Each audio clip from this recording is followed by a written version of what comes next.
Buenos días, buenas tardes, buenas noches, buenas madrugadas. En 1857, ya con la Constitución proclamada de ese mismo año, se convoca a nuevas elecciones para definir ya de manera clara quiénes van a ocupar presidencia, la Suprema Corte de Justicia y la Cámara de Diputados. En el caso de la presidencia, la termina ganando Ignacio Comonfort, termina ganando como presidente. El segundo lugar lo ocupa, en la carrera por la presidencia lo ocupa Benito Juárez, y como ocupa el segundo lugar, se queda como presidente de la Suprema Corte de Justicia de la Nación, tal como estipulaba la Constitución de 1857. Sin embargo, muy pronto se van a enfrentar a varios problemas, y es que muy pronto los conservadores empiezan a pelear con los liberales. La razón es básicamente que, aunque participaron en el debate para la creación de la Constitución, en el momento de su redacción y de su aprobación, realmente los liberales terminaron avasallando a los conservadores, y todas las medidas que se tomaron fueron medidas totalmente anticonservadoras. Ya lo vimos en el video anterior con el tema de la desamortización de bienes de la iglesia, de bienes civiles, el que no hubiera religión de Estado, etc. Muy pronto los conservadores empiezan a pelear con los liberales. Y está claro que puede amenazar con el que está una rebelión armada. Finalmente los militares, que fueron también los perjudicados con la cuestión de 1857, es claro que se van a poner del lado conservador, que forman parte, de hecho, del bando conservador. Pero los liberales, a su vez, se terminan escindiendo, se termina dando una ruptura al interior del bando liberal. Por un lado tenemos liberales moderados, que son de la idea de, pues, hay que darle algo de lo que pidan los conservadores. Los conservadores lo que señalan es, hay que echar para atrás la Constitución de 1857, hay que restablecer los fueros de la iglesia y del ejército, y hay que establecer una religión de Estado. Los liberales moderados lo que plantean es, pues podemos echar por atrás la Constitución del 57 en aras de preservar la paz. En cambio, eso, los liberales moderados, por ejemplo, como Ford es parte de ese grupo moderado de liberales. Los radicales, en cambio, entre los cuales está justamente Juárez, los radicales son de la idea de no, hay que seguir adelante con la Constitución liberal, la Constitución de 1857, llevarla a sus últimas consecuencias, y solamente así vamos a sacar a México del problema en el cual está. Las posturas son básicamente irreconciliables, y para fines del año estalla un levantamiento armado que se conoce como el Plan Tacubaya. Esto estalla el 18 de diciembre, perdón, estalla el 17 de diciembre, no sé por qué les puse el 18. Estalla el 17 de diciembre de 1857, y es encabezado por un militar que es el general Félix María Zuluaga. El levantamiento de este levantamiento, el pronunciamiento y la bandera de este levantamiento militar es totalmente cínica y descarada. Religión y fueros, fuera máscaras, queremos religión y fueros, queremos que se restablezca la religión católica como religión oficial, y queremos los fueros de vuelta, queremos los privilegios de vuelta para militares y eclesiásticos. Es una rebelión es un levantamiento que, además, al estallar tan cerca de la capital, de la capital del país, en ese entonces Tacubaya era apenas un pueblo, pero un pueblo muy cercano a la Ciudad de México. Zuluaga se levanta con la guarnición de Tacubaya y está apenas un día de camino de la ciudad. Comonfort, en aras de mantener la paz, se les va a unir al plan Tacubaya. El plan Tacubaya es un levantamiento conservador en el cual desconocen a la Constitución de 1857 y desconocen a los funcionarios liberales que fueron elegidos por esa Constitución. Entre ellos desconocen a Comonfort como presidente, y Comonfort se une al levantamiento que lo desconoce a él como presidente, como en su momento lo hizo Santana. Comonfort se une. O sea, la diferencia es que Santana encabezó el levantamiento para desconocerse a sí mismo como presidente, y Comonfort no lo encabeza. Comonfort solamente se les une y se desconoce a sí mismo como presidente, pero hace que lo reconozcan de manera temporal los conservadores. Sin embargo, muy pronto la situación se vuelve muy complicada para Comonfort e insostenible. Los conservadores ya en el poder terminan encarcelando a Juárez. Y a Juárez y a varios liberales radicales que se oponen a echarse para atrás con la Constitución del 57. Los liberales moderados, en cambio, están dispuestos a negociar con los conservadores. Esos no los encarcelan. Por eso que como Ford se queda incluso como presidente un tiempo. Pero, insisto, la situación es insostenible.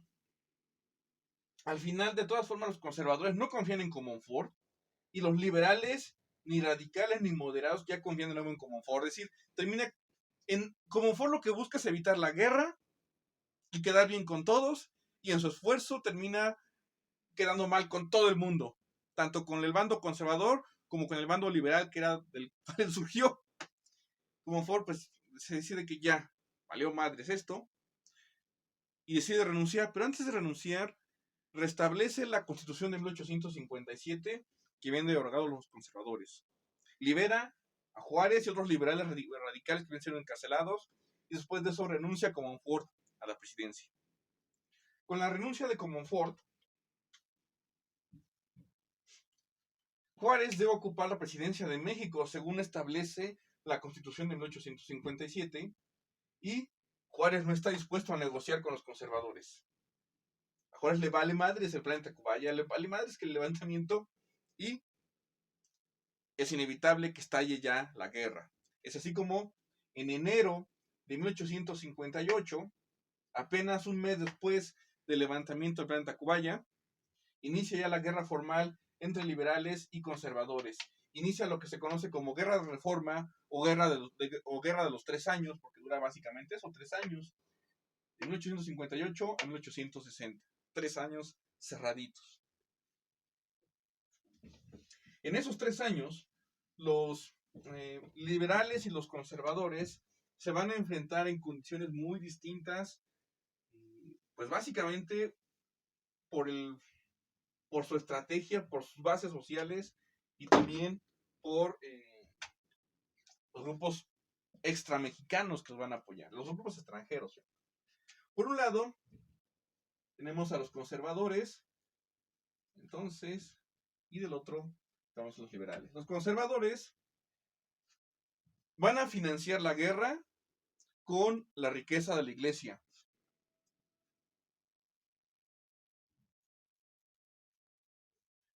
La iglesia tiene mucho dinero porque desde tiempos virreinales es la principal prestamista. Siempre que había un proyecto de negocio, en ese entonces no había bancos, la gente si requería algún préstamo, iba directamente con la iglesia, y la iglesia pues daba un préstamo con interés.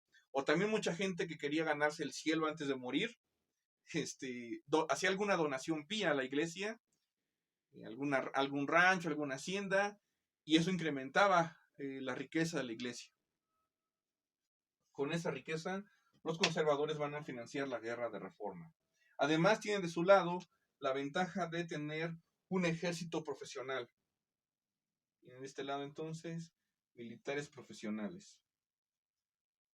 Porque como recordarán, pues el ejército se había perjudicado con la Constitución de 1857, pues le quitaba los fueros a los militares, y esto va a hacer que los militares se unan, tanto como la iglesia, al bando conservador, y los indígenas también. Eso del lado conservador. En cambio, los liberales, pues no tenían las riquezas que tenía la iglesia, y de hecho van a tener un problema especialmente grave, y es que todos los militares profesionales se quedan del lado conservador. Los militares que se unan a los liberales van a ser militares improvisados.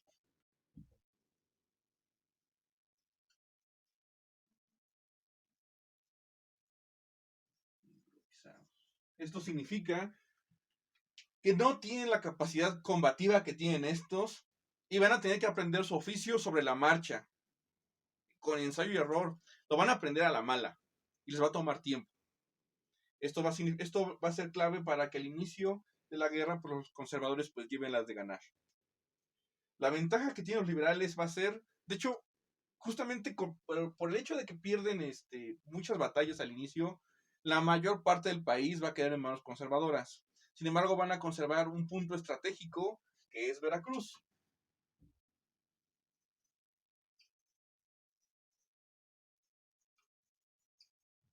Veracruz es importante en esta guerra, porque aunque es de los pocos puntos que conservan los liberales, es la principal aduana del país. Es la principal aduana del país y lo es porque es también el principal puerto del país. Esto significa que la inmensa mayoría del comercio que entra y sale de México pasa por el puerto de Veracruz. Y si tiene que pasar por el puerto de Veracruz, tiene que pagar un impuesto en la aduana de Veracruz. De ahí, los liberales van a financiar la guerra y les va a permitir continuar la lucha, aunque la mayor parte del país esté en manos de los conservadores. Pero no solamente eso, sino que no solamente entran en juego factores internos para la victoria, para el desarrollo de la guerra y eventualmente la victoria liberal. Que por cierto, eso de que Veracruz sea clave para el triunfo liberal se va a repetir en la Revolución Mexicana. Lo veremos ya más adelante con Carranza. Carranza va a ganar la revolución controlando Veracruz por las mismas razones que en su momento los liberales. Eh, Ahora, no solamente hay factores internos, sino que también hay factores externos a México. Por un lado, habrá países que se asumen a cada bando. Del lado conservador, los países que van a reconocer a los gobiernos conservadores van a ser países europeos. Van a estar Inglaterra, Francia, España y el Vaticano. Esos países van a reconocer a los gobiernos conservadores como gobiernos legítimos y desconocer a los liberales. Del lado liberal, solamente un país va a reconocer al gobierno de Juárez, pero ese país va a ser clave porque es la principal potencia de la región y que además estaba en crecimiento, que es Estados Unidos.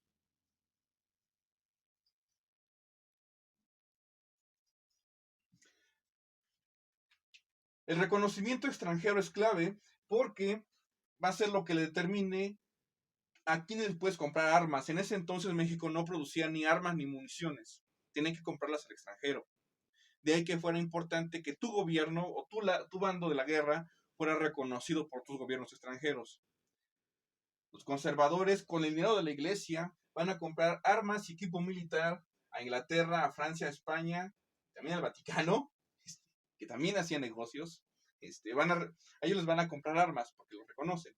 En cambio, los liberales, con el dinero de la aduana de Veracruz, van a comprarle armas únicamente a Estados Unidos. La ventaja es que estás más cerca y que tiene más intereses en la región que estos, así que le va a meter mucho más dinero y apoyo a los liberales que estos, su apoyo a los conservadores.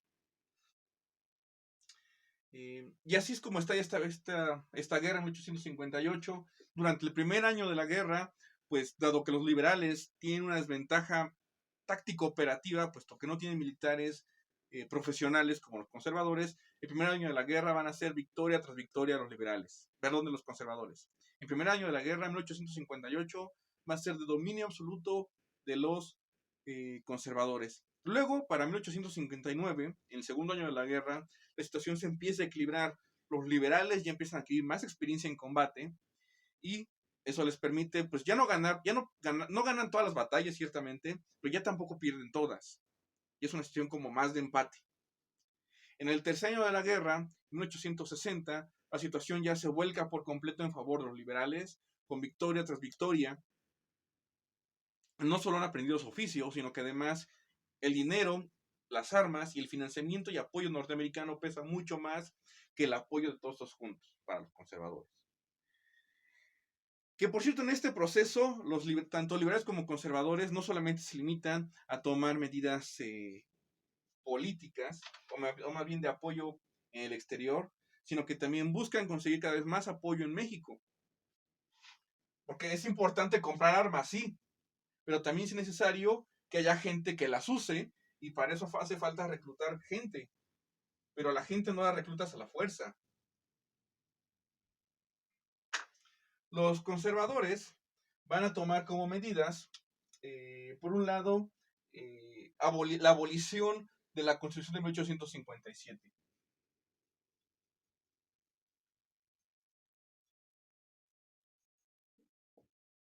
La Constitución de 1857. Eso lo que busca es atraer gente y también restituyen los fueros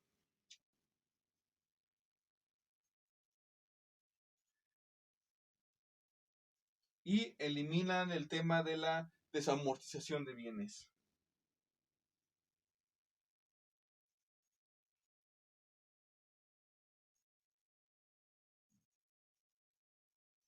Los liberales, por su parte, para atraer más gente durante la guerra,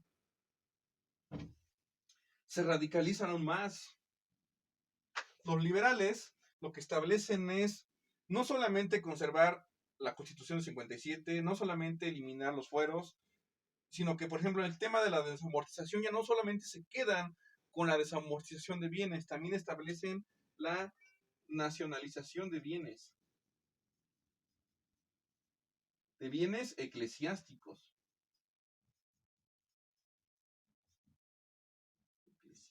Es decir, antes con la desamortización, lo que se le pedía a la iglesia era, pues vende las tierras que no las hagas producir, que no sean productivas, véndelas y el dinero que ganes con la venta te lo quedas tú. Eso con la desamortización. Con la nacionalización, todas las tierras de la iglesia, todas las propiedades de la iglesia pasaban a ser propiedad del Estado mexicano, sin tener que pagarles nada y sin importar si eran tierras productivas o no. Esa es la razón por la cual las iglesias no le pertenecen a la iglesia. Iglesias, capillas, catedrales, etcétera, no le pertenecen a la iglesia en México, le pertenecen al gobierno mexicano. La Catedral de la Ciudad de México, la Capilla de Guadalupe, todo eso le pertenece al gobierno y es el gobierno el que tiene que financiar su mantenimiento, preservación, etcétera, no la iglesia. Nacionalización de bienes también crean el registro civil. Y con ello quedan bajo control actas de nacimiento y también de nacimiento, de matrimonio y de defunción. Anteriormente la iglesia controlaba el registro de la gente que nacía a través de las actas de bautizo, controlaba el registro de cuántas personas estaban casadas a través de pues, el matrimonio religioso y a través de los cementerios pues controlaba quienes iban muriendo y a un registro de las personas que iban falleciendo en México. A partir de ahora, todas esas funciones van a quedar bajo control del gobierno. El acta de nacimiento le busca quitar ese protagonismo a la iglesia que tenía con el acta de bautizo. El matrimonio civil reemplaza en ese sentido también al matrimonio religioso como un mecanismo de control de la sociedad de cuánta gente estaba casada o no. Las actas de función van de la mano también con el tema del control de los cementerios, que hasta entonces habían sido controlados por la iglesia. Ahora el Estado se va a hacer cargo del control de administración de cementerios, de tal manera que le arrebata ese control que tenía la iglesia sobre la población, sobre saber cuánta gente nacía, cuánta gente estaba casada, cuánta gente iba muriendo y cuándo. Les arrebata eso y también les arrebata el poder económico que la iglesia ejerce sobre ello. Que al final, pues, la gente tiene que pagar por bautizo, por matrimonio, hasta por la defunción. Ahora ya no se lo pagan a la iglesia, lo pagan al Estado. Esa va a ser la razón por la cual hasta el día de hoy, por ejemplo, pues tú te puedes casar por la iglesia un montón de veces. La iglesia te puedes comulgar ciertamente, pero no te vas a ir a la cárcel por haberte casado un montón de veces por la iglesia. No pasa nada. La ley no te persigue por ello. La ley te persigue si te quieres casar más de una vez por el civil. Ahí sí hay consecuencias. Ahora, esto busca atraer a la gente, a cada bando, porque la guerra se vuelve especialmente cruenta. Y es cruenta no solamente por los combates en sí, sino también por el comportamiento después de los combates. Muchos de los prisioneros son ejecutados, y de ambos bandos que ejecutan prisioneros, ambos bandos ejecutan incluso personal médico, los fusilan así sin más.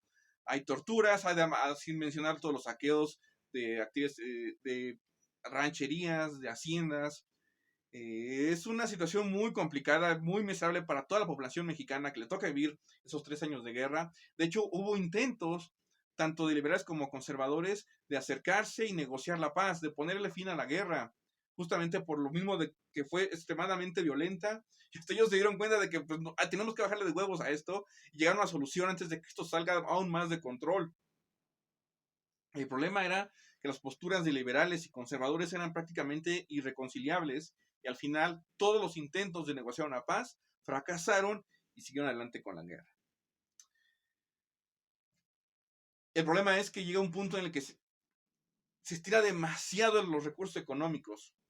Ciertamente los conservadores tienen la economía, los recursos de la iglesia, pero también eso se van agotando. Los liberales tienen los recursos de la aduana de Veracruz, pero también eso llega a un punto en el que ya no puedes cobrar más impuestos en la aduana.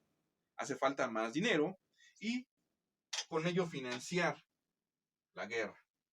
Los conservadores van a recurrir a un acuerdo con España. Ese acuerdo con España se conoce como el Tratado Mon-Almonte.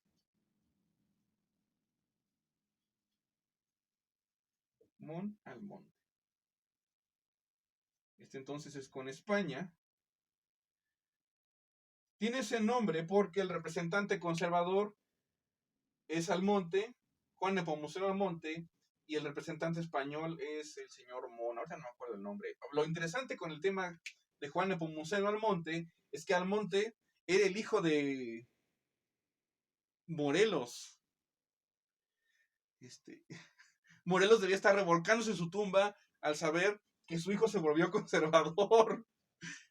Llevaba un apellido, no lleva el apellido de Morelos por protección, llevaba el apellido de la mamá. Durante la guerra de independencia, Juan Nepomuceno Almonte acompañó en su juventud, en sus años de adolescencia, a su padre en la guerra. De hecho, estuvo en el sitio de Cuautla y a partir de Morelos decide mejor mantener alejado a su hijo de la guerra. Lo envía con su madre, hace que le pongan el nombre de Juan Nepomuceno Almonte para que no lo identifiquen, no lo asocien con el padre, y así que se salve su hijo. Lo que no sabía o lo que no imaginaba Morelos era que su hijo se iba a ver conservador. Es como que seas de la América y tengas un hijo que le vaya a las Chivas, una cosa así. En este tratado se establecía que a cambio de dinero español para financiar la guerra en México, el gobierno mexicano iba a reconocer que cualquier caso judicial en México que involucrara a un ciudadano español se podía abordar no con un tribunal mexicano, sino con un tribunal español. Esto es, si tú cometías o eras víctima de un delito o cometías un delito contra un español, no serías juzgado por un tribunal mexicano, sino que el gobierno español enviaría agentes, a personal del gobierno español a investigar el caso y a un tribunal español para juzgar el caso. Entonces, en ese sentido, con el Tratado Mon-Almonte, los conservadores cedían a España parte de la soberanía mexicana, definitivamente. Pero los liberales hacían exactamente lo mismo. Los liberales firmaron con los Estados Unidos un tratado igual de abyecto que el conservador, que es el Tratado McLean-Ocampo.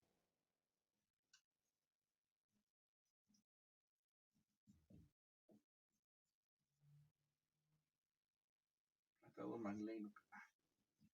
McLean-Ocampo. En este tratado, a cambio de dinero, el gobierno mexicano, el gobierno liberal, le daría a Estados Unidos el paso libre por 3 corredores mexicanos. Uno sería a través del Istmo de Tehuantepec.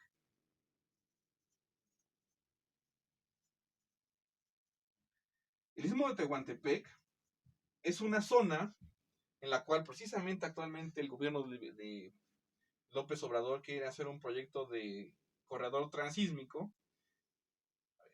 El Istmo de Tehuantepec es esta zona de aquí. que está entre Veracruz y Oaxaca.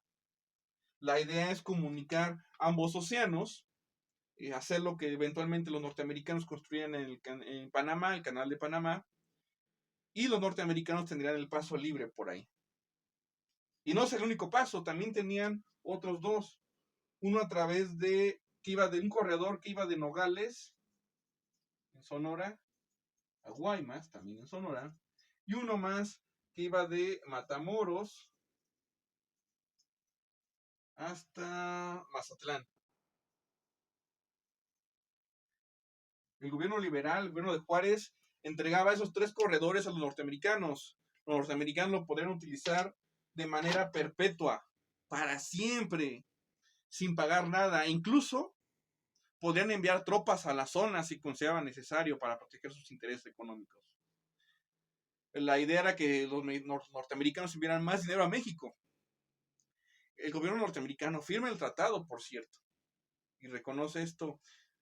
Por fortuna para nosotros, aunque el bando liberal gana la guerra, al final, por fortuna para nosotros y que nos salva de ceder esos territorios a Estados Unidos, es que el Congreso norteamericano no lo aprueba.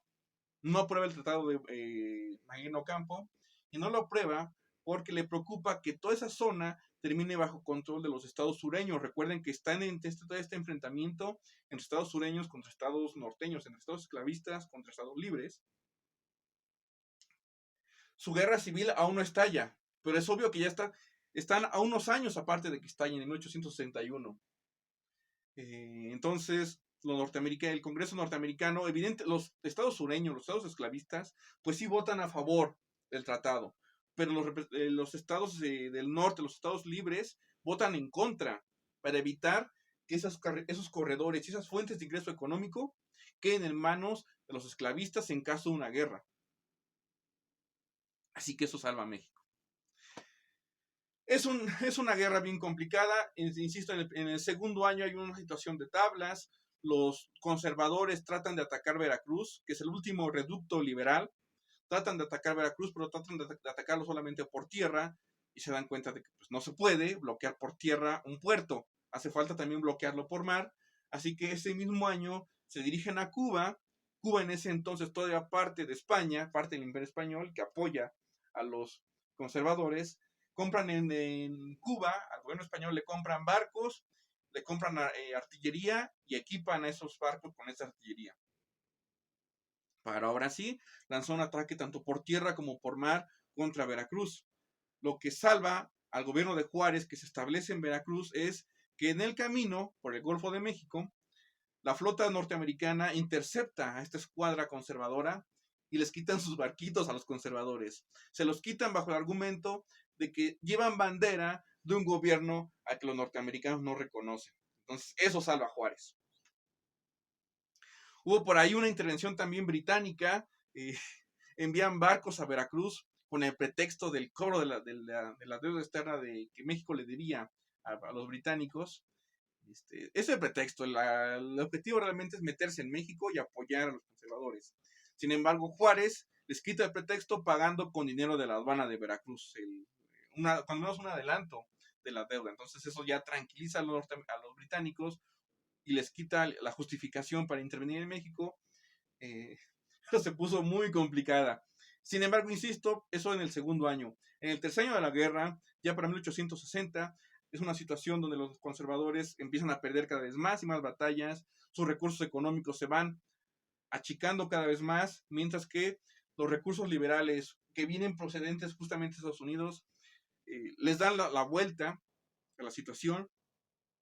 En un momento además en el que los militares liberales ya aprendieron su oficio, ya saben de lo que se trata, ya saben hacer bien su trabajo, empiezan ahora sí a ganar más batallas, como tienen también más equipo militar y más recursos económicos y militares, entonces empiezan a avasallar a los conservadores, hasta que en diciembre de 1860 se libra la batalla de Calpulalpan. Esta batalla es la victoria decisiva de los liberales sobre los conservadores en la guerra de reforma. Para el año siguiente, en enero de 1861, Juárez y las tropas liberales entran a la Ciudad de México y se declara el fin de la guerra de reforma. Muchos conservadores tienen que huir del país. Algunos se quedan y llevan a cabo una guerra de guerrillas, matan a algunos liberales, a algunos políticos liberales prominentes. Y está claro que el conflicto entre liberales y conservadores no ha terminado. Y no va a terminar porque todavía van a buscar apoyo en el exterior.